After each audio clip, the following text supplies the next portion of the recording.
All right, folks, here's a quick clip of Justin Rogers Cooper on the live stream today talking about Roe versus Wade and what the fuck we're all going to do about this.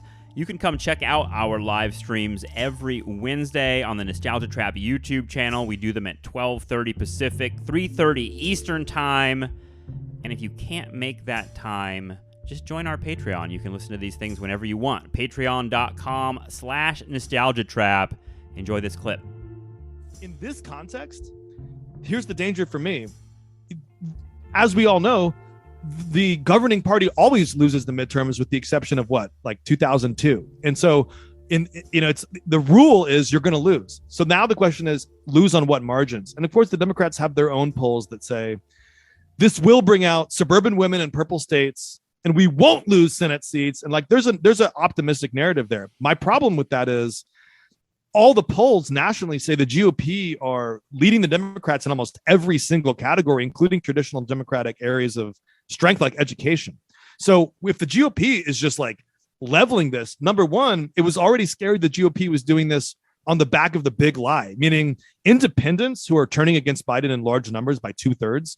Independents are like, I'm going to vote for that party, even if I don't believe what they're saying about the stolen election. Right. I'm still going to vote for them because fuck Joe Biden. And it's kind of like, yikes, bro. And then on top of that, if the Democrats then turn around and they're going to leverage this Roe v. Wade moment to sort of be like, let's go back to that moment after Trump's election when there was the women's marches on DC. I remember being there with Anya when didn't they call them like the pussy hats or something? Yeah, the pink pussy hats. Yeah, the whole deal. That was cool. And remember that moment when people say we won't go back and they, like there's this idea that history was this linear progressive thing that was going to march on and women's rights were irreversible and all this kind of stuff. There's been a lot of that actually in the last several years. Yeah. I mean, Me Too movement, Black Lives Matter.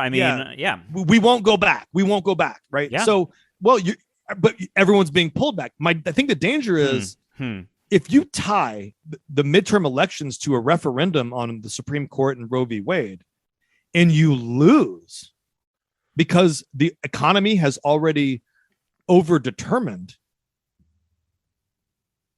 the outcome of the election, meaning people are going to vote on pocketbook issues, then how does that set up 2024? And then what does the GOP do with that narrative? Because aren't they going to point their fingers in everybody's face like in the second half of November and be like, you tried to tell us that what we did was outside the norm, then how'd we win like this? And to me, that's a real danger. And I not to say like I'm sitting here shilling for the Democratic Party, but it's my way of saying like, I hope that the people that are invested in the Democratic Party are aware of the risks. They might see themselves as having no choice.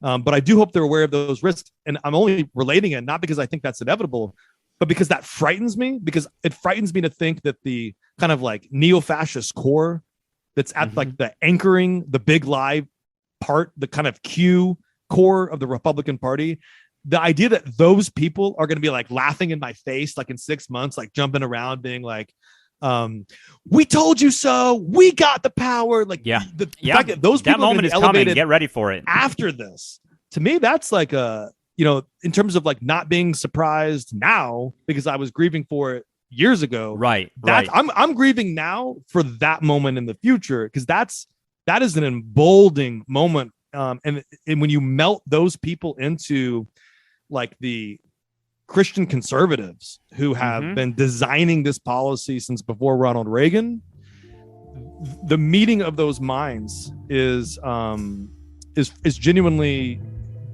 I'm feeling that shock from the future now.